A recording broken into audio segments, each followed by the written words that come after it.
del museo por brindarnos la oportunidad de abrirnos las puertas de este museo para hablar de algo que nos está ocupando desde hace tiempo y es un yacimiento muy conocido a nivel historiográfico de la historiografía, la Cueva de los Murciélagos. También dar las gracias a todos ustedes por estar esta tarde aquí con nosotros y escuchar un poco lo que tenemos que decir, pero es importante dar las gracias. Dar las gracias a la Fundación Palar, en este caso, por hacernos finalistas del premio de la Fundación Palar, y esperamos que si no somos premiados, por lo menos estar ahí ya es un gran privilegio. Hay que dar las gracias a la Delegación de Cultura por permitirnos hacer las excavaciones que hemos realizado en la Cueva de los Murciélagos y el estudio, al Museo Arqueológico de Granada por permitirnos el estudio de los materiales, y al Museo Arqueológico Nacional de Madrid por el estudio de los materiales de aquel museo, y también a la gente de Albuñol, que nos ha abierto su pueblo, nos han abierto su cueva, a los propietarios de los terrenos que nos han dejado excavar y hacer nuestro trabajo allí en la cueva, y a todas las personas del ayuntamiento que han hecho posible un proyecto que es complejo. Es complejo por el acceso que tiene la cueva, por lo que significa la cueva, y desde el punto de vista como investigadores o como investigador es un peso importante trabajar en la Cueva de los Murciélagos por lo que ello representa. Y cuando María Ángeles me invitó a dar una conferencia aquí, quise intentar traer a algunos de los colegas que están trabajando en el equipo, porque la cueva en sí es bastante compleja y estamos desarrollando líneas muy diversas de investigación, tanto como yo les explicaré, las líneas propias del estudio de los materiales o el estudio de los materiales en los museos arqueológicos, como también las excavaciones arqueológicas que hemos realizado en la cueva, y es lo que yo les hablaré. Pero quería que algunos de los miembros del equipo que estuviesen por aquí hablasen un poco de las investigaciones que están realizando en particular, y en ese caso contamos con la presencia de Blas, que nos va a hablar de todo lo referido a la parte histórica de la cueva, que es muy importante y que nos da una idea de cómo está la cueva a día de hoy y toda la información que tenemos. Tiene unos resultados muy interesantes del estudio de la consulta de los archivos y de todas las actividades mineras que se realizaron en la cueva. Y finalmente Pedro, que está trabajando con nosotros en la Universidad de Alcalá y que está trabajando sobre algo muy novedoso en el registro arqueológico, como es la arqueoentomología. Pedro es especialista en insectos y nos hablará un poco de, gracias a la preservación que tiene la Cueva de los Murciélagos, qué nos pueden decir los insectos que se encuentran dentro de yacimientos arqueológicos y en concreto dentro de los materiales arqueológicos que aparecen en la Cueva de los Murciélagos. La Cueva de los Murciélagos, lo digo y una y otra vez, la Cueva de los Murciélagos sería una de las cientos de cuevas que hay en Andalucía con registros del Neolítico antiguo, si no fuese por el conjunto de materiales orgánicos, por la preservación de los materiales orgánicos. Es más, el registro no inorgánico de la Cueva de los Murciélagos es bastante parco, a nivel de lo que entendemos con la palabra parco. O sea, no son materiales excepcionales, no hay mucha industria lítica, la cerámica es bastante grosera, no hay grandes decoraciones de cerámica. Lo que hace singular a la Cueva de los Murciélagos es la preservación de los materiales orgánicos excepcionales, que no se conservan en yacimientos arqueológicos de manera natural, como son toda la cestería y todos los elementos de madera, las sandalias y ese tipo de elementos de los que les hablaré a posteriori.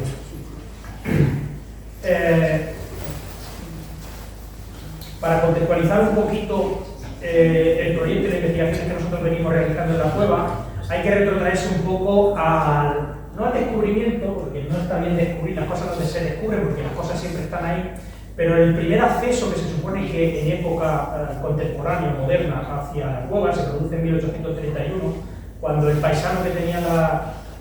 los rebaños de los alrededores limpia el acceso a la cueva, que estaba lleno de vegetación, y empieza a utilizar la cueva como un lugar para guardar su ganado y para aprovechar un poquito el guano.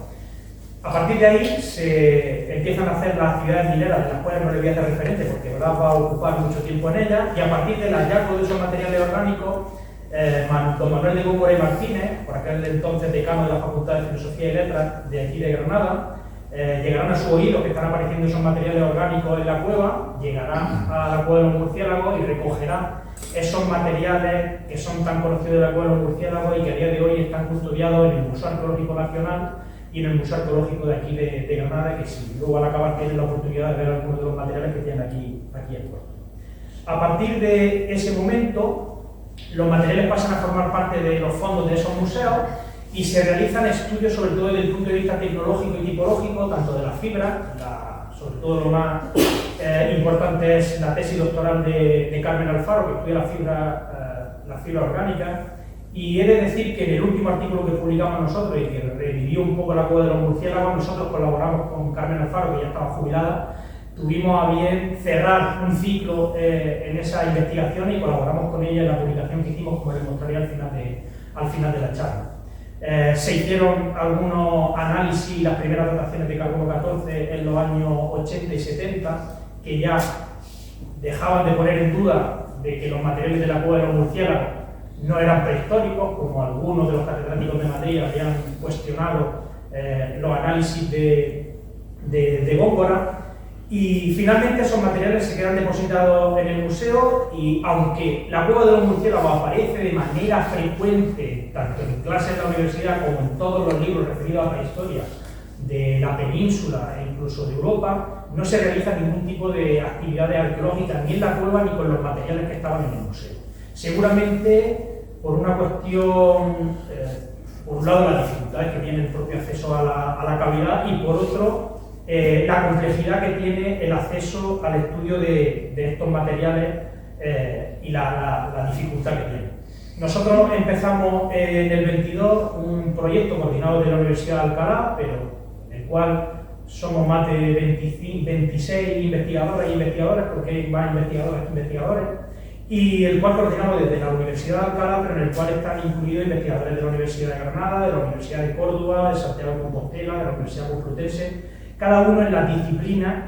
en las que son especialistas. Y el primer objetivo que nos planteamos con el proyecto MUTERMUR, que viene de las siglas Museos, Territorio, Murciélago, de ahí viene en origen, es revalorizar la importancia que tiene el yacimiento, la cueva de los murciélagos, en el contexto de la península ibérica y también en el contexto europeo, revalorizar la importancia que tiene este yacimiento para entender las sociedades de la prehistoria reciente y a lo mejor no tan reciente. Con esa vertiente nos ponemos en contacto con el Museo Arqueológico de Madrid para intentar estudiar los materiales y ya nos informan de que hay dos equipos que están intentando o que le habían pedido estudiar los materiales. Por un lado el equipo de Raquel Piqué y María Herrero y compañía, que querían estudiar los materiales de las fibras, y por otro lado el equipo de María Martín Seijó del INCIBI de Galicia, que querían estudiar las maderas. Lo que hacemos es englobarnos todos los investigadores, tanto zoarqueología como fibras, como madera, como otra serie de investigadores, para estudiar desde el punto de vista holítico todos los materiales que están depositados en los museos del Museo de Madrid y en el Museo Arqueológico de Granada. Hacemos unas primeras investigaciones y luego al final de la charla les explicaré algunas de las conclusiones que tenemos del estudio de esos materiales, tanto de este museo como del Museo de Granada. Y por otra vertiente, abrimos una posibilidad de hacer trabajo arqueológico en la cueva de los murciélagos, y es que cuando nosotros iniciamos el proyecto, en internet no había ni una sola foto de la entrada de la cueva de los murciélagos, siendo la cueva de los murciélagos uno de los yacimientos, se supone, más importantes de la península ibérica. No es fácil comenzar los trabajos en la cueva, tanto por tener que contar con los permisos de los propietarios, que han llegado a ser amigos y compañeros nuestros, y hemos dedicado y hemos pasado un amable tiempo con ellos cada vez que hemos estado en la reunión, pero también el acceso a la cueva es complicado, con un precipicio de 70 metros, en el cual tenemos que montar una línea de vida cada día, en el cual yo, como un poco coordinador y el que paga el seguro de responsabilidad civil, es el que se la juega con los alumnos cada día, los colegas que saben de lo que hablo. Yo lo he pasado realmente mal haciendo los trabajos en la cueva de los murciélagos, porque es una responsabilidad muy grande estar ahí trabajando con alumnos, y las caras de la barba han sido de que empezó a trabajar en el murciélago, que yo entero no tenía ninguna cara. A lo mejor que haya dicho los 40 también ha influido en la cosa. Finalmente conseguimos tener la financiación y los permisos por parte de Cultura para hacer esas intervenciones, y empezamos la intervención en la cueva de los murciélagos. Bueno, la cueva de los murciélagos es una cueva que está situada en el barranco de la Angostura, a una altura de unos 450 metros sobre el nivel del mar y a unos 70 metros desde el barranco de la Angostura, y está situada en esa flecha que están viendo ahí, ese pequeño caminito que se abre en ese precipicio de 70 metros en la que todos los días teníamos que pasar para entrar a la cueva. Es una cueva que tiene una parte de abrigo bastante grande, que hacía pensar que en ese abrigo ya había habido algún tipo de ocupación y de hábitat, y es una cueva, prácticamente es una diaclaxa, bueno, una imagen del 3D un poco más adelante. Desde la vista aérea se ve como es un abrigo, una diaclasa que se abre en las Dolomitas. Ahí tienen una vista desde el frente de cómo es la entrada de la cueva de los murciélagos, desde la parte del abrigo.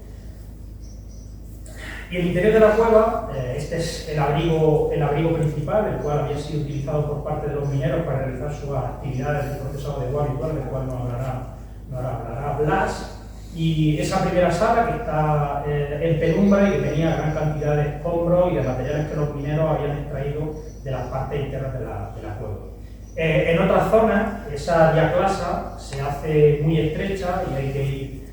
rectando y caminando por galerías muy estrechas, una cueva bastante compleja en ese sentido, pero toda la cueva está modificada antrópicamente, seguramente por todas las actividades del guano y de los mineros que después Blas nos hablará. Ahí tienen un acceso, un camino que se abre dentro de esa propia diaclasa para dar acceso a las partes internas de la cueva. Los mineros organizaron caminos a lo largo de toda la cueva para poder beneficiarse sobre todo de ese guano que aparecía en el interior. Esta sería la última gran sala que hay en la cueva de los murciélagos. Hay que decir que ninguna de las salas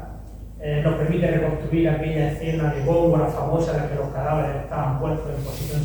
circular, y como ahora Blas nos hablará, eso que pasó cuando descubrieron los cadáveres seguramente fue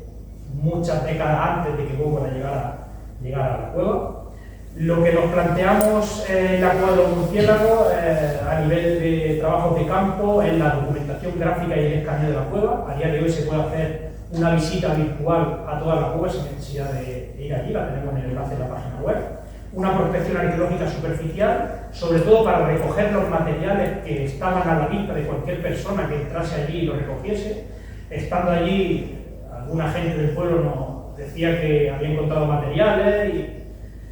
y que lo habían tirado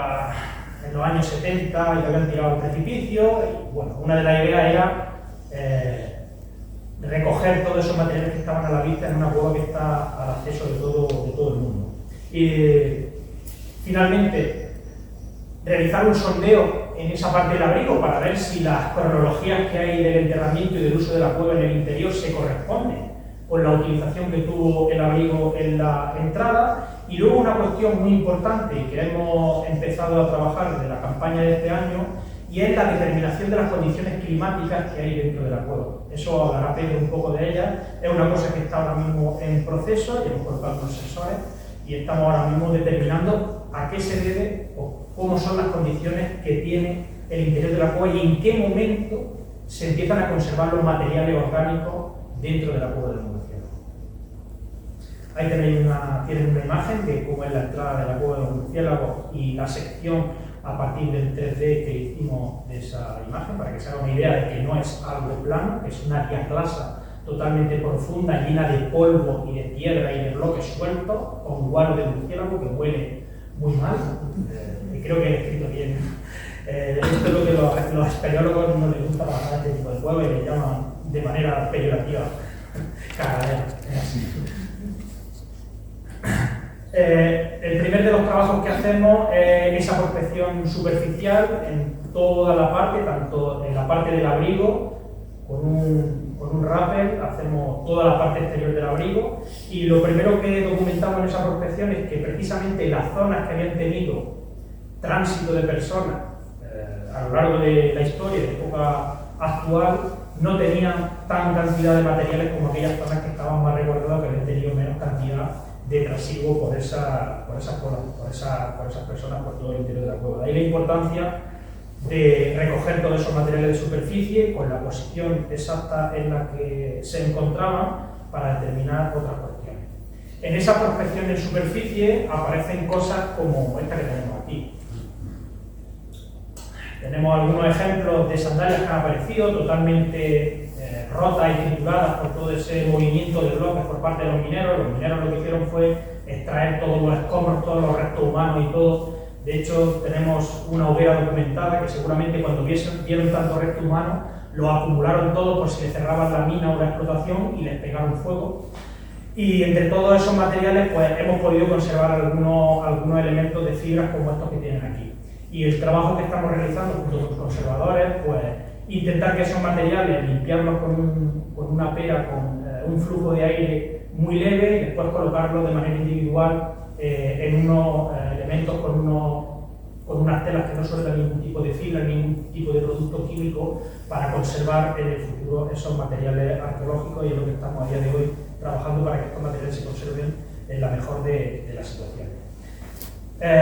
Aparte de plantear el sondeo, también en una de las escombreras que Góngora decía en sus libros que había dejado su hijo recogiendo materiales en el peligroso acantilado de la Cueva de los Murciélagos, pues efectivamente justo en la entrada los mineros habían echado muchísimos escombros no sabemos si probablemente de la creación de la alberca o de esa estructura, y habían tirado mucho material arqueológico. Esos materiales arqueológicos cuando nosotros llegamos estaban cayendo y estaban siendo expoliados, con lo cual retiramos todos esos materiales arqueológicos de ese depósito, que conseguimos llegar hasta lo que sería el suelo geológico de esa escombrera de época actual. Y como tenemos mucha suerte, al final del depósito a alguien se le cayó una moneda de 8 maravedí en el fondo del depósito, y pudimos datar más o menos con exactitud el momento en el que se produce ese vertido de minerales, ese vertido de materiales arqueológicos del abrigo a la parte de fuera. Ya sabemos cómo va a hablar, que también cuando se abandona, porque tenemos periódicos de la época y otra serie de elementos históricos muy interesantes que nos hablan de todas esas actividades mineras del siglo XVIII. Y el elemento que más nos interesaba era,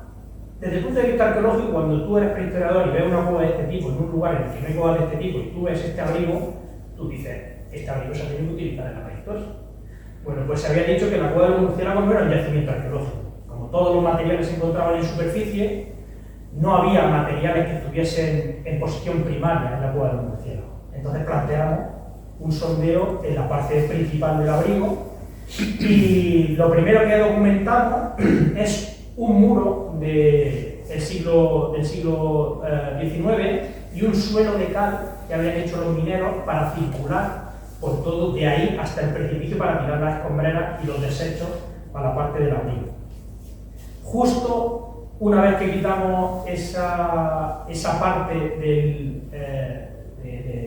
suelo de cal de época moderna, nos apareció una estructura que tienen ahí señalada, y yo sé que al profesor Gabriel Martínez le va a gustar lo que le voy a mostrar ahora. En ese contexto, asociado a cerámicas del Neolítico reciente y a un hogar delimitado por unas piedras,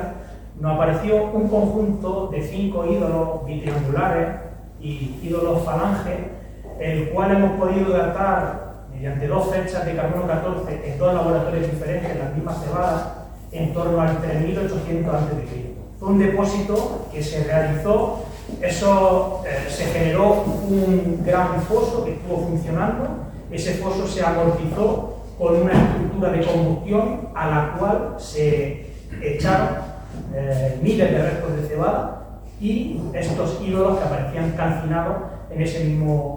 contexto. Es uno de los pocos contextos que tenemos de este tipo de elementos bitriangulares asociados a una cronología determinada y a una actividad de depósito determinada. Una vez que delimitamos esa estructura, que la podéis ver ahí delimitada como estructura 005, empezamos a trabajar en 2 cuadros para poder delimitar y cortar en sección esa estructura, y lo que empezamos a encontrarnos nos llamó mucho la atención, y es que nosotros ya sabíamos que había cronología del Mesolítico y estábamos intentando buscar el Mesolítico aquí. Sin embargo, lo que empezaron a aparecer fueron estructuras de combustión asociadas a una industria, a fauna salvaje, a una serie de elementos, y sobre todo una estructura de combustión con la arena rurefactada, que nos permitieron delimitar esa estructura circular que pueden ver ahí en rojo, que era la estructura del Neolítico reciente, y toda la otra franja azul que se corresponde con una cronología magdaleniense, de en torno a 14.000 años antes del presente. Ese depósito que hay ahí de 1,5 metros aproximadamente se forma de manera muy rápida, en torno a 175 años, y son las sociedades del Paleolítico Superior final, Pleistoceno final, en las que están utilizando la cueva como lugar de habitación. Justo después de esta cronología, si se fijan en la parte de arriba de la estratigrafía, los niveles del Paleolítico Superior del 14.000 están prácticamente en superficie. Algo pasa, muy probablemente en el Holoceno, que la cueva deja de sedimentar en ese momento. Y después, en el Neolítico reciente, se hace la estructura y se hace esa actividad ritualizada o simbólica de depositar esos ídolos en esa estructura. Los análisis de pólenes nos han podido identificar que efectivamente se trata de un clima frío, más húmedo que el actual, la cual los murciélagos en ese momento del 14.000 podría parecer algo como la imagen que tiene ahí, la Rambla, con un curso continuo de agua como el que tienen ahí en la imagen. La costa de Granada en ese contexto podría ser algo parecido a esto que tenemos a día de hoy, que lo tenemos a día de hoy a partir de los 1.500-1.800 metros en la zona de Sierra Nevada. Y además, muy interesante también la fauna que están consumiendo estas poblaciones del Paleolítico Superior y que nos hablan de sociedades de cazadores-recolectores con mucho conejo, y también algo muy interesante y que está todavía en estudio, y es los peces. Tenemos doradas y otra serie de peces de mar. El mar está a unos 7 kilómetros de la costa, y a partir del tipo de pez que aparece en ese contexto, sabemos que esas poblaciones seguramente ocuparon la cueva en primavera-verano por el tipo de pescados que aparece. Y este es un trabajo que está realizando Laura Llorente de la Universidad de Leiden y que espero que publiquemos en breve. La fase del Neolítico reciente cambia completamente tanto los carbones como el polen que hay. Pasamos a un clima mucho más mediterráneo, con bosques de huercus y alcornoques y otra serie de elementos que nos habla ya de un periodo del Holoceno bastante evolucionado, al igual que empiezan a introducirse elementos de vida doméstica como la cabra y la oveja en esos contextos, pero se sigue manteniendo igualmente la caza de animales salvajes. Yo les he mostrado la primera parte de las excavaciones que hemos realizado en el cuadro murciélago y ese adelanto que tenemos hacia ahora. Blas les va a hablar de la parte de la minería y al final de la charla les hablaré un poco de los resultados que hemos tenido de los materiales arqueológicos, tanto del Museo Arqueológico de Granada como del Museo Arqueológico de Madrid. Y te paso la palabra para que...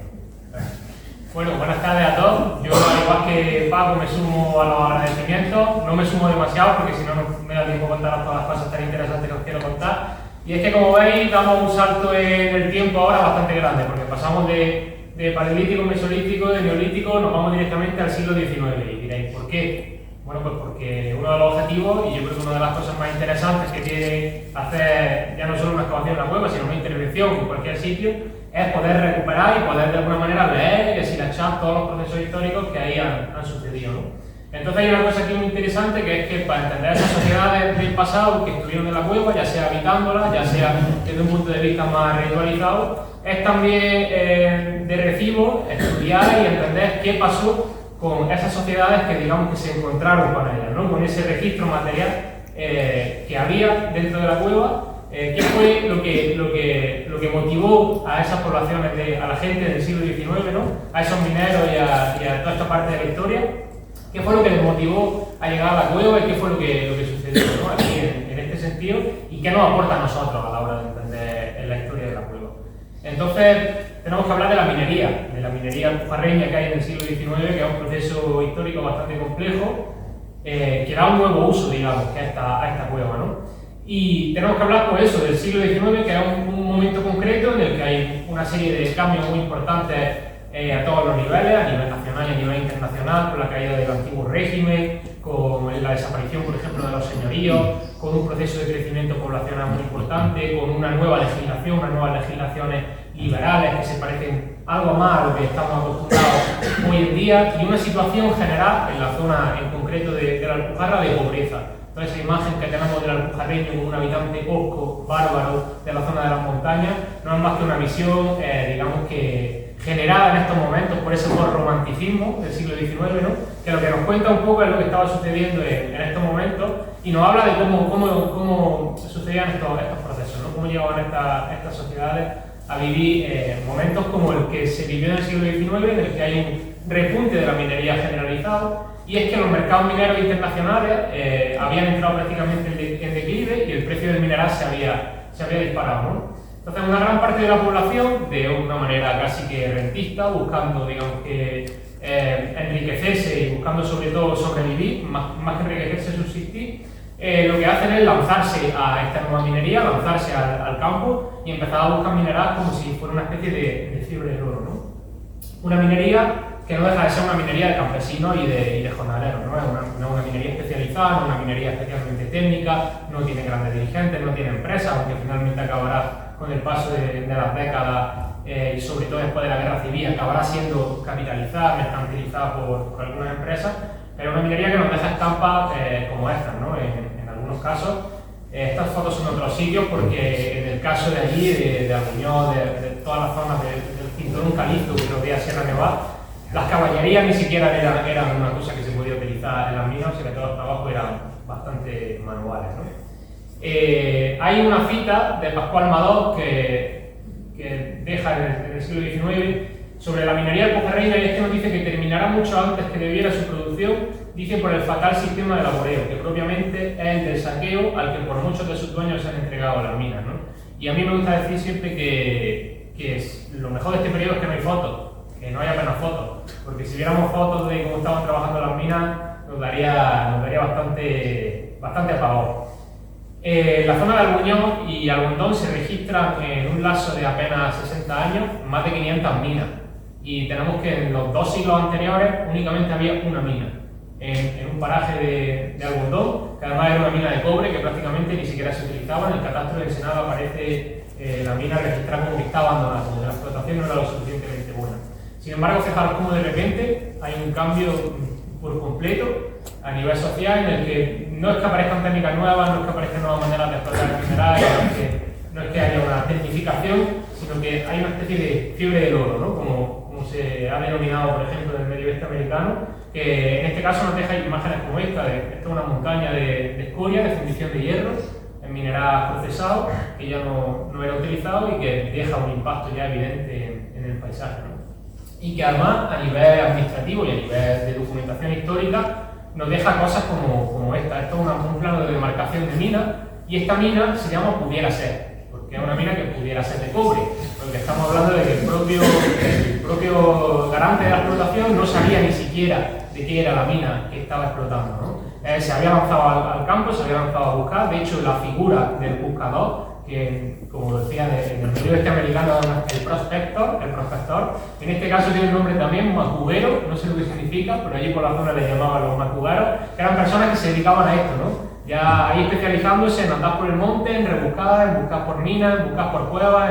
en abrir cortas, trincheras, y buscando mineral y encontrando cosas que se pudieran comercializar, y en este caso el de cobre, ¿no? Pero no solamente eso, sino que hay una gran cantidad de minas que tienen nombres prácticamente irrisorios, como por ejemplo la mina Fernandita, que era la mujer de uno de los mineros,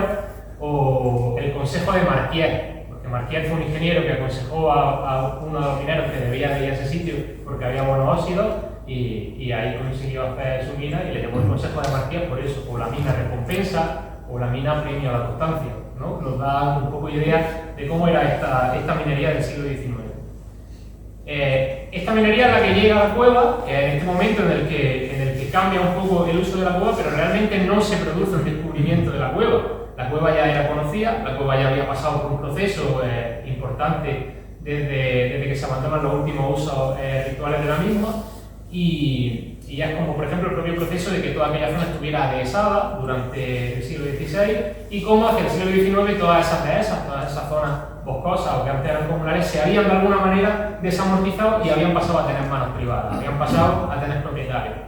Y gracias a ese proceso sucedía que la cueva tenía un propietario, y que a la cueva podían llegar personas, podían llegar a explotarla, podían obtener una concesión y demás. Entonces no es tanto como que cambie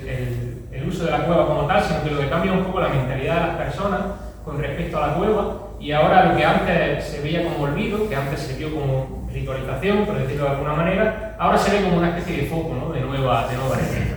Y esto es precisamente lo que sucede cuando llegan los mineros, ¿no? La primera concesión que registramos en la cueva de los murciélagos la localizamos en el año 1849. Esto es bastante antes de lo que ya estaba Góngora mencionando, y es que hay un primer intento por parte de unos asociados de varias localidades de intentar extraer plomo. Ellos estaban convencidos de que en esta mina había plomo, y entonces empiezan a barrenar en la cueva y empiezan a ir buscando con barrenos manuales, con barras de hierro que se clavan y luego se van haciendo girar para ir partiendo la roca, como esta que veis ahí en la imagen, y lo que van haciendo es barrenar mientras que se va tramitando la concesión de la mina, ¿no? Porque la legislación era bastante laxa y podías tramitar mientras trabajabas. Y nos deja marcas por toda la cueva, como estas que veis aquí, que son marcas de barreno, tanto en sección como en plano, estáis viendo. Y ese proceso por el cual ellos van avanzando hacia el frente de lo que es el fondo de la cueva, y en ese proceso de ir avanzando van rompiendo y van destrozando todos los bloques caídos que había, accediendo a partes más antiguas que en algún momento habían, de alguna manera se habían derrumbado. A finales de 1849, estos asociados mandan una carta a la jefatura de minas con una solicitud por la cual quieren cambiar el título de la concesión de plomo a una concesión de mineral nitro, que lo llaman, que creo que es la única que hay en toda la provincia de Granada. Yo a mí no me suena ninguna, si a alguien le suena que luego me lo diga, pero es que resulta que no habían encontrado plomo, pero sí habían encontrado suficientes cantidades de guano como para decir, queremos que se nos siga tramitando la concesión anterior, no que nos haga hacer una nueva, y en este caso que sea de esto que llaman mineral nitro para generar fitosanitario, no lo iba a decir, abono nitrogenado, ¿vale? Procesando ese guano que habían encontrado. Y en 1852, unos años más tarde, el ingeniero de minas, que se llamaba Tomás Saman, remitió una carta al gobernador de la provincia, que es esta que tenéis aquí, y que se transcribe tal cual como que dice que en el pasaje en el que se encuentra esta mina, dice que es una gran caverna natural habitada en algún tiempo por hombres semisalvajes, según lo que acreditan los restos y curiosidades que en ella se encuentran. Dice que se hallan algunas cestas pinceladas con algunos restos vegetales y animales que se han hecho nitrosas por medio de la acción nitrogénica de la atmósfera. Y dice, hay terreno franco. El terreno franco es como barra libre, se puede explotar porque la ley decía que si había terreno franco, que si el terreno era explotable, no había problema con la ley, y efectivamente desde el gobernador de la provincia le dan el visto bueno a que haga la explotación. No sabemos lo que se había encontrado, los restos de hombres semisalvajes que llaman y que hablan de acción nitrogénica, ¿no? Que se habían hecho nitrosos por la gran cantidad de nitrato que había. Y a partir de este momento podemos hacer arqueología de esas personas, porque nos han dejado gran cantidad de restos de la cueva, y podemos hacer arqueología de esos descubridores de la cestería de esparto más antigua del sur de Europa, y es que nos han dejado allí gran cantidad de restos, no solo en las propias estructuras mineras, sino también dentro de la propia cueva. Lo más visible, lo que salta a la vista cuando uno visita la cueva, son las estructuras que hay, que se concentran prácticamente todas en la parte del abrigo. Como ya decía Paco, habían generado todo un sistema por el cual ellos iban pasando, ellos iban vertiendo el escombro y tenían el espacio abancalado, de manera que no les cayera tierra encima, habían organizado las rocas, habían apartado las piedras, las habían recolocado, habían hecho caminos, pavimentos de yeso, de manera que les fuera más sencillo el tránsito. Y este muro que os enseñaba Paco antes, que es este que veis aquí, que lo veis aquí en plano, pero que antes nos enseñaba Paco una foto en sección, es este mismo que tenéis aquí en la fotografía del jalón. Es decir, el muro en la parte del abrigo se ha enterrado con el propio depósito eólico de la cueva, pero en la parte interior todavía se conserva y tiene más de 1 metro de altura, ¿no? Este pavimento, que nos enseñaba antes Paco también, de mortero de K, que apareció en los niveles superficiales, y luego posteriormente se crearon un sistema de recogida de lluvia utilizando dos albercas. Dos albercas que en principio pensamos que podían estar interconectadas entre sí y que no sabíamos muy bien qué uso tenían esas albercas, porque encontrarse una alberca ahí como si fueran para riego es una cosa un poco rara, pero que poco a poco, viendo un poco lo que salía en la excavación, pues fuimos viendo que el sistema de llenado consistía en recoger agua de lluvia.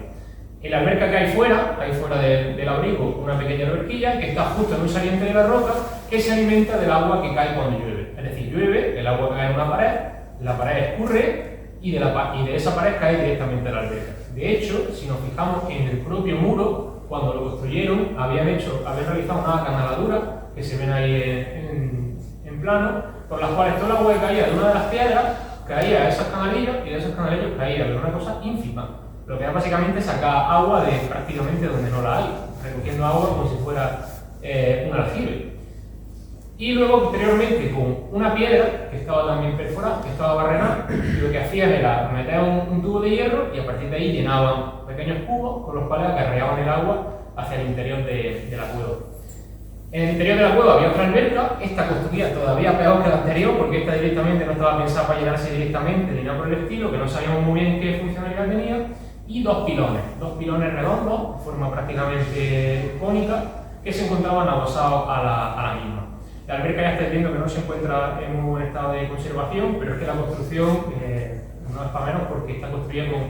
un poco de mortero de yeso, algunos revoques. Ahí estáis viendo que está dado con el dedo, con las propias manos, el mortero de yeso. Entonces se trata de una construcción bastante rudimentaria, no es una alberca muy cuidada ni demasiado bien hecha. Y que en el fondo estaba recubierta con una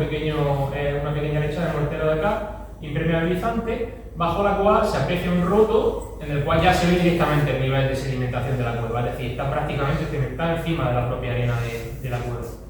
Con también un pequeño saliente que tenía en la parte de abajo, que tenía directamente, en lugar de un tubo de hierro insertado, un trozo de madera perforado. Es decir, le habían colocado un trozo de madera que no es lo más inteligente en una estructura hidráulica porque se pudre, pero le servía a las veces para poder vaciar en caso de que tuvieran que limpiar la estructura.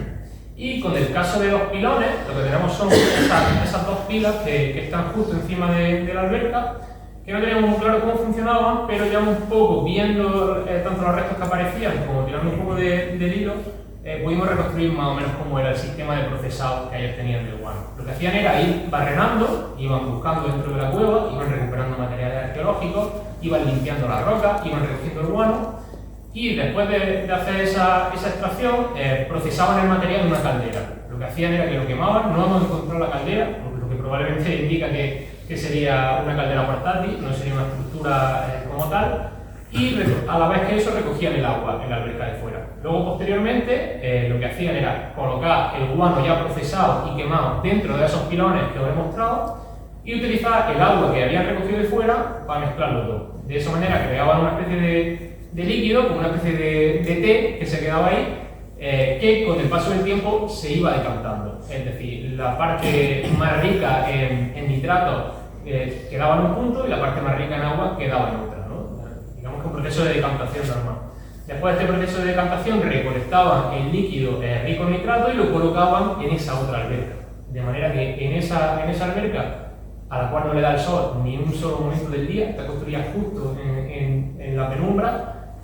había un proceso de secado muy lento por el cual iba cristalizando ese líquido y iba generándose ese salitre, que ese salitre no es otro que el nitrato que luego se ensacaba y se vendía, ¿no? Ese nitrato de potasio que algunos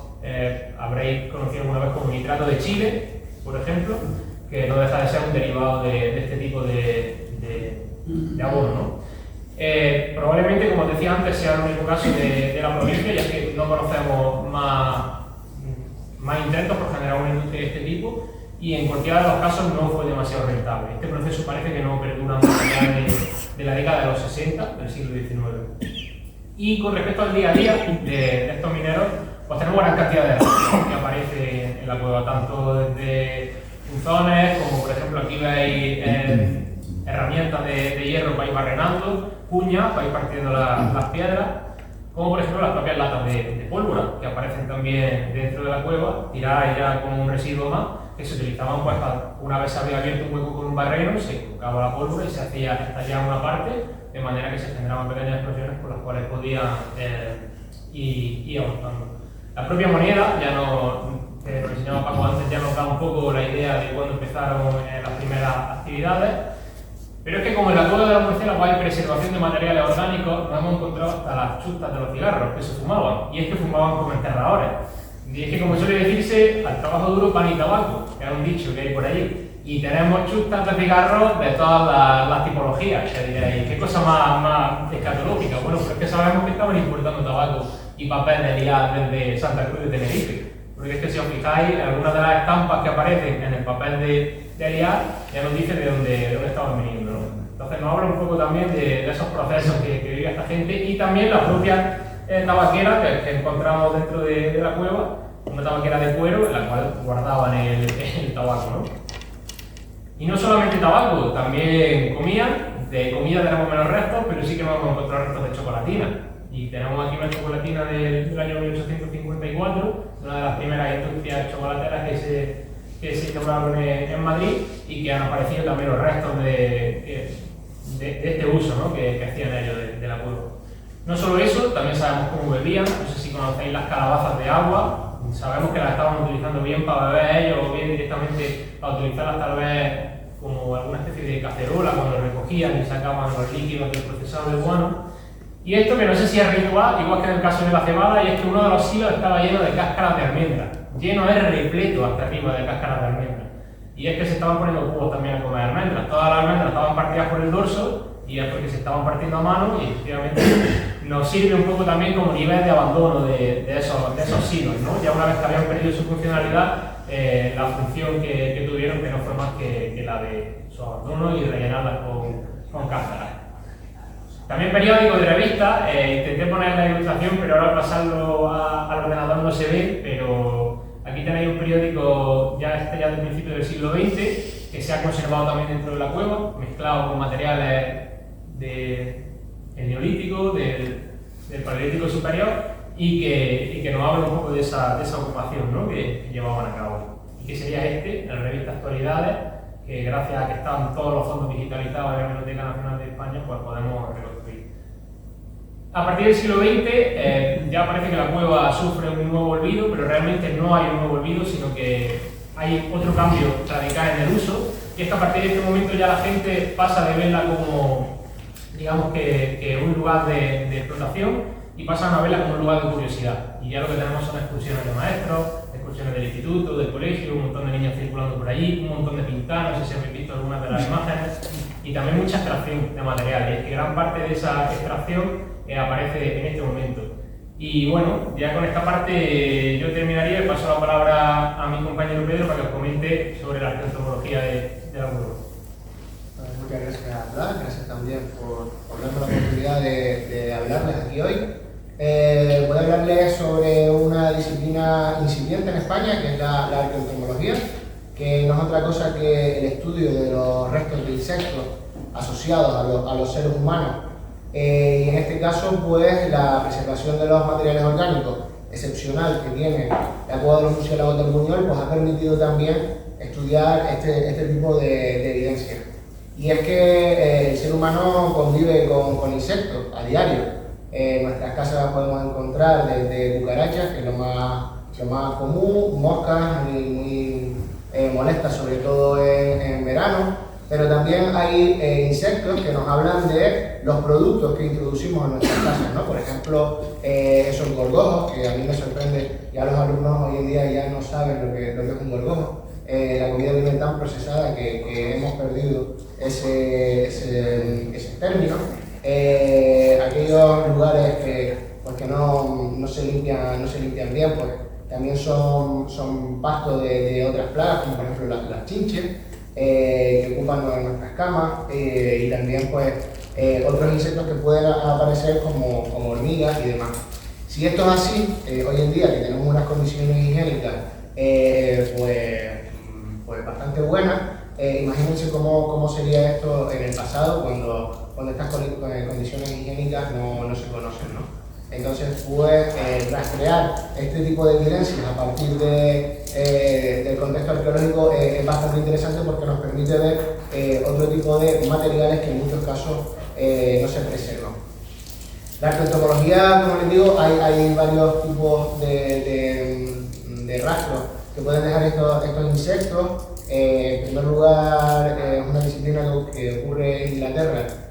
conocida como entomología del cuaternario. Lo que hace es estudiar más bien la relación que existe entre los seres humanos con los insectos, con los cambios climáticos y demás. Y luego un término más francés, que es la arqueoentomología, pues tiene más relación con estos insectos y los seres humanos, ¿no? Viene dada sobre todo por la arqueoentomología funeraria, que pues, son todos estos insectos que se relacionan con la actividad cadavérica una vez los cuerpos fallecen. También podemos rastrear un poco de arqueoentomología médica a partir de aquellos insectos o de aquellos insectos que se relacionan con determinadas patologías del ser humano, como por ejemplo los piojos y demás, que están muy relacionados también con esta arqueoentomología funeraria. Una arqueoentomología veterinaria que tendría que ver más con la relación de los insectos con los animales que se relacionan también con estos seres humanos, ¿no? Como por ejemplo los insectos coprófagos que se introducen dentro de las heces de animales que están estabulados. Las plagas del almacenamiento, que es en lo que al principio yo más me especialicé, que tiene que ver más con esos alimentos que el ser humano almacena y que portan insectos, bien sea algunos que se han especializado en vivir únicamente en estos lugares, han sido antropizados, se han adaptado a vivir a estas condiciones adaptadas al ser humano, o bien traídos del campo e introducidos en estos silos, ¿no? Y luego también tenemos la arqueoentomología de estructuras, pues aquellos insectos que afectan a las estructuras, sobre todo de materia orgánica, como por ejemplo las maderas, aquellos insectos xilófagos como las polillas y demás, ¿vale? Entonces, la preservación tan excepcional que tenía la cueva de los murciélagos, pues ya en los momentos en los que se hizo la prospección se estaban documentando bastante cantidad de insectos, que Paco me mandó alguna muestra para Canarias para ver si aquello tenía posibilidad o qué. Y pues ya luego cuando me incorporé con el contrato Juan de la Cierva a la Universidad de Alcalá, pues lo que acometimos fue un muestreo de sedimentos en esta cueva, también a partir de las prospecciones que habían realizado y sabiendo más o menos dónde se habían documentado, sobre todo nos interesaba dónde se habían localizado algunos restos cadavéricos, algunos restos humanos o restos de animales que nos dieran pues, pistas de dónde se podían encontrar esta fauna cadavérica, ¿no? Acometimos un muestreo de 21 muestras de sedimento, son muestras muy pequeñas, de aproximadamente 1 litro de cada una. Estas muestras lo que hacemos es pues, procesarlas en seco, es un proceso que nos lleva mucho tiempo, pero que gracias a él pues, nos permite realizar otro tipo de análisis que en flotaciones y demás, que es como normalmente se extraen los restos, con flotación de parafina y demás, afecta luego a las muestras para realizar análisis como por ejemplo carbono 14 y demás. Entonces, pues por este medio vamos a tardar casi el triple en sacar los restos, en extraer los restos, pero nos va a permitir realizar una serie de análisis arqueométricos mucho más interesantes. Y luego la separación que se realiza a mano y que, bueno, pues que tengo que agradecer a los alumnos y alumnas de la Universidad de Alcalá que me están ayudando, me están echando una mano a procesar estos restos y a separarlos. ¿Qué hemos encontrado? Pues sobre todo, les digo, fauna cadavérica, ¿no? Encontramos restos de puparios de moscas que tienen que ver con esta actividad cadavérica, ahora hablaremos un poco más de ella, y también algunos restos de derméstidos que también tienen que ver con otra fase de esta actividad, o histéridos que también están asociados a este tipo de actividades. Son insectos que aparecen en determinadas etapas de la descomposición cadavérica y eso pues tiene unas aplicaciones forenses, pero también puede tener unas aplicaciones arqueológicas al intentar identificar en qué momento son introducidos los cuerpos dentro de estas estructuras, en este caso dentro de la cueva de los murciélagos, o también nos permite ver cómo se produjo la descomposición, si se produce en interior, si se produce en exterior, si se produce bajo tierra, si se produce en un lugar confinado, como puede ser un sarcófago y demás.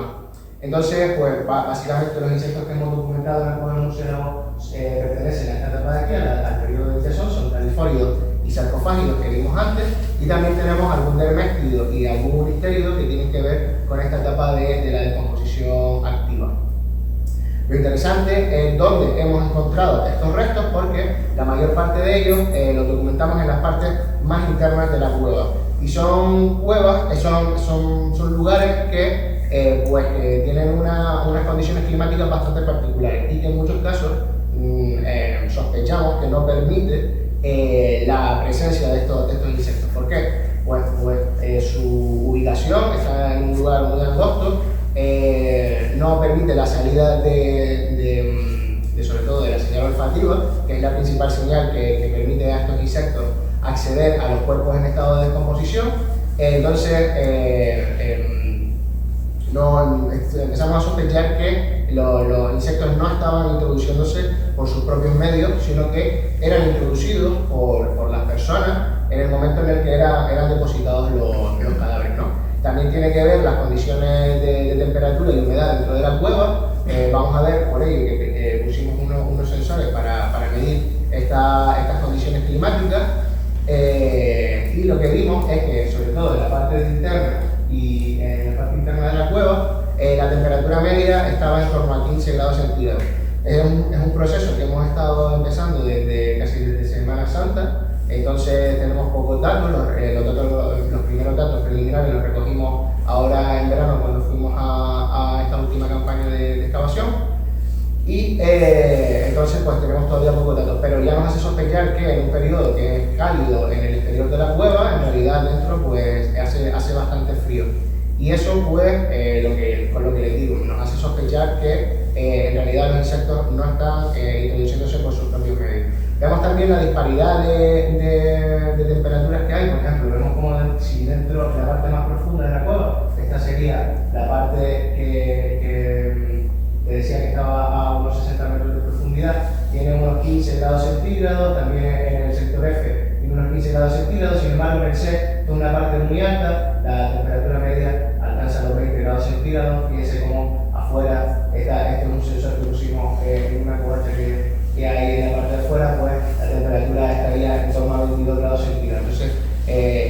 otra de las cosas interesantes que vimos es que si bien en la parte de fuera las oscilaciones térmicas son bastante abultadas, en la línea negra que es la temperatura, la verde es la humedad, en la parte de dentro vemos que la temperatura y la humedad, la temperatura sobre todo es bastante estable. Y esto también nos hace sospechar que la preservación de los restos orgánicos se debe también a estas condiciones climáticas dentro de la cueva. Estas condiciones, que son estables, permiten que los restos orgánicos se preserven con mucha más facilidad. Los primeros restos materiales asociados a altoentomología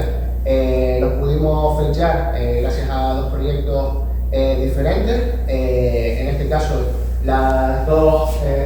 son las dotaciones ya publicadas en este proyecto, y vemos cómo pues esta de aquí, que se trata de un pupario de califórido, de Califora vicina, una especie que está relacionada con la descomposición cadavérica en primera instancia, pues nos da una fecha de entre 10.875 y 10.785 calibrados antes de Cristo, que es lo que implicaría probablemente la datación directa más antigua de un resto entomológico, y sin duda, asociado a los restos arqueológicos, y sin duda la datación directa más antigua de un insecto en contexto funerario, con lo cual pues, es bastante interesante. Tenemos otra fecha entre el 4.436 y el 1972, y la última de los derméstidos, que además es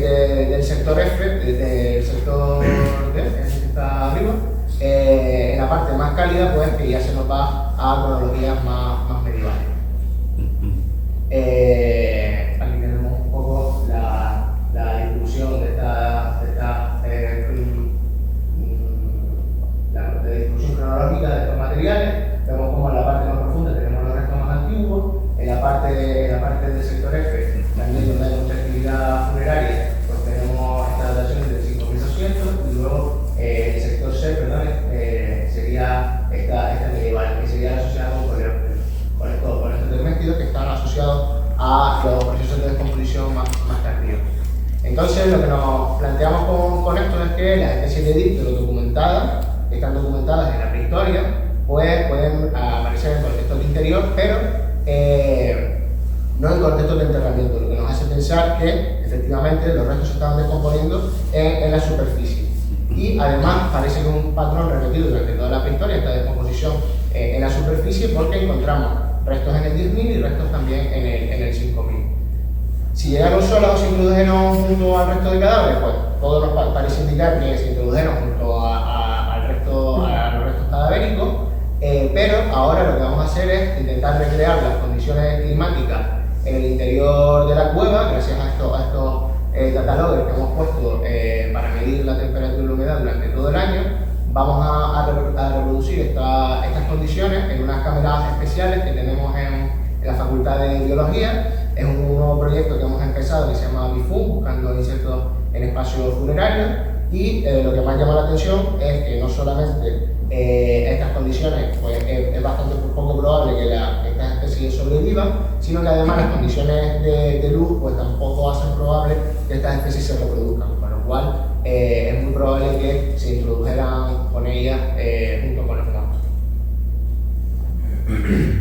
Bueno, ya para finalizar rápidamente, les voy a mostrar un poco la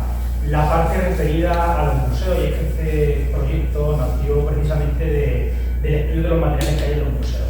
Y algo de los que estamos muy contentos y es que la vitrina arqueológica en la que está la cueva de los murciélagos en el Museo Arqueológico Nacional va a pasar a ser reestructurada. Los cestillos, como ahora les mostraré, que son de época mesolítica, van a pasar a formar parte de la vitrina mesolítica y se va a reestructurar esa vitrina. Y seguro que de aquí al futuro este museo también incluye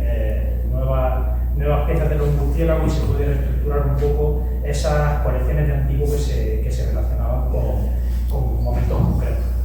Tuvimos la suerte, y digo la suerte porque puedes datar los materiales y que te salgan neolíticos como si ya se conocía de antes, pero tuvimos la suerte de que el conjunto de cestillos mejor conservados de la cueva de los murciélagos, aquellos que siempre se habían relacionado como cestillos neolíticos, pues no eran neolíticos, eran mesolíticos. El conjunto más antiguo de cestería del sur de Europa se encontraba en la cueva de los murciélagos, y lo pueden ver aquí en la vitrina del museo, que tiene uno de los cestillos de los cuales está datado, y que pueden ver la cestería más antigua de Europa en este museo. Lo que hicimos con este trabajo fue el reestudio de todos los materiales de tipo orgánico, tanto las fibras como las maderas, en el Museo Arqueológico Nacional, en el Museo Arqueológico de aquí de Granada, en el cual, a partir de unos pequeños miligramos de las fibras de esparto que hay dentro de los cestillos, pudimos determinar la materia prima por la cual estaban hechos esos cestillos y también realizar relaciones de carbono. Ahí pueden ver algunas imágenes de cómo son esas maderas y cómo son los espartos vistos en el microscopio electrónico de barrido. Como ven aquí, los espartos son una planta que se pliega a sí misma por estar en contextos de aridez y tienen esos pinchitos que hacen que preserve la humedad. Y lo que hicimos fue colocar todo el conjunto desde el punto de vista tipológico que había en ambos museos, intentar hacer dataciones de carbono 14 de toda esa tipología. Es decir, si nosotros en nuestra casa tenemos una cuchara pequeña, una cuchara grande, un tenedor, un cuchillo, etcétera, etcétera, hicimos esa clasificación de todos los materiales de fibra y los datamos todos. ¿Qué nos dio eso? Pues que este conjunto de cestillos, que eran los mejores conservados de la cueva de los murciélagos, pues no eran cestillos neolíticos, sino que eran cestillos mesolíticos. ¿Y qué significa esto? Pues significa que esto fueron hechos como elementos funerarios aportados dentro de la cueva por sociedades de cazadores-recolectores, no por neolíticos. Se ha asociado siempre que el almacenamiento, que este tipo de cestería es una cosa que viene con el neolítico, y la evidencia de este tipo de cestería con esta calidad, con fibras teñidas, nos habla de que la complejidad de esas sociedades de cazadores-recolectores era muchísimo más amplia de lo que nosotros podemos imaginar. Lo curioso es que la única evidencia de la ocupación mesolítica de la cueva de los murciélagos son los cestillos y los bichos de piedra. No hay ninguna evidencia material de industria lítica, nada que nos diga que estas poblaciones tuvieron. Estas cronologías, del 9500 aproximadamente, son muy raras en Andalucía, hay un poco de yacimientos que tengan estas cronologías, y seguramente se unen es que estas poblaciones eran poblaciones de cazadores-recolectoras móviles, que las cuevas, en el caso de los murciélagos, deja de sedimentar seguramente a finales del Pleistoceno, por lo cual no hay depósito en el exterior de la cueva, una serie de circunstancias que nos hacen que no conozcamos nada de esta sociedad. Y además de eso, también pudimos datar las sandalias más antiguas del continente europeo, fuera de las que hay en Arizona, que tienen en torno a, en América,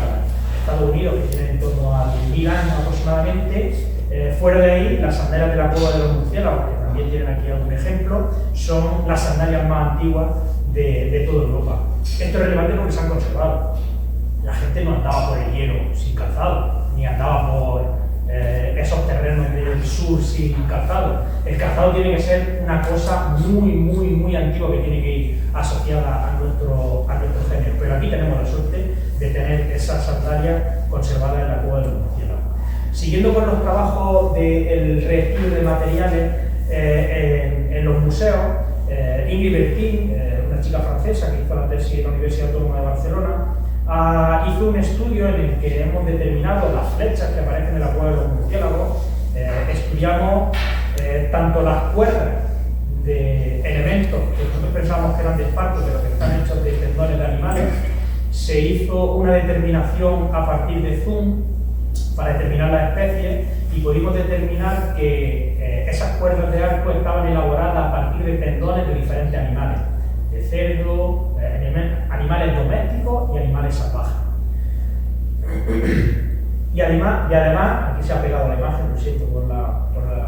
además pudimos determinar que esas flechas que aparecen del Neolítico antiguo, en torno a 7200 años antes del presente, estaban elaboradas con una parte compuesta, una parte de carrizo y una parte de acebuche, de olivo silvestre, y además unido todo con un pegamento que es el abedul. La presencia de resina de abedul y pegamento de abedul en un contexto tan al sur como la cueva de los murciélagos, allá de hoy los abedules están en 1800 o así, ¿no? En Sierra Nevada, nos habla también de esas condiciones climatológicas. Y también desde el punto de vista arqueológico, como los que dedicamos a la industria lítica, hay una falta de proyectiles en el Neolítico antiguo, sobre todo en el sur de la península ibérica, el Valle del Ebro y en otros contextos aparecen más proyectiles. En el caso del sur de la península ibérica hay una falta de proyectiles de este tipo de elementos, y muy probablemente era porque los proyectiles tenían las puntas hechas de materiales orgánicos como los que hemos encontrado en la cueva de los murciélagos. Este tipo de cosas son tan excepcionales que no podemos encontrarlas en otro tipo de yacimiento arqueológico y que nos abre un abanico muy interesante para entender a las sociedades de la prehistoria, cómo se relacionaban con el medio, cómo se relacionaban con su entorno y cómo utilizaban su entorno de manera muy inteligente. Como decía un profesor mío de aquí de la Universidad de Granada, eran prehistóricos, pero no eran tontos. Así que lo que demuestran todos estos estudios que estamos realizando, y espero que en el futuro saquemos muchísimo más trabajo, nos está hablando de sociedades muy complejas, muy estructuradas, adaptadas completamente al medio en el que vivían. Y obviamente hay que acabar, como siempre, dando la gracia. A día de hoy los proyectos en arqueología no son cosas individuales ni encabezadas por una sola universidad, sino que son instituciones que ponen todo su trabajo y todo su esfuerzo para que salgan adelante estas investigaciones, y ahí algunas de las universidades implicadas en el proyecto, el Ayuntamiento, la Comunidad de Madrid, todos los elementos que también hacen posible que este proyecto vaya adelante. Y detrás de las instituciones, los que trabajamos en universidades acabamos siendo acicates de las universidades, trabajamos en yacimientos siendo los que trabajamos en esos yacimientos, pero detrás de las instituciones lo que hay son personas involucradas que pierden su tiempo, su salud, su esfuerzo, el tiempo con su familia en la investigación, y por eso agradecerles a todos ellos que estén trabajando con los murciélagos.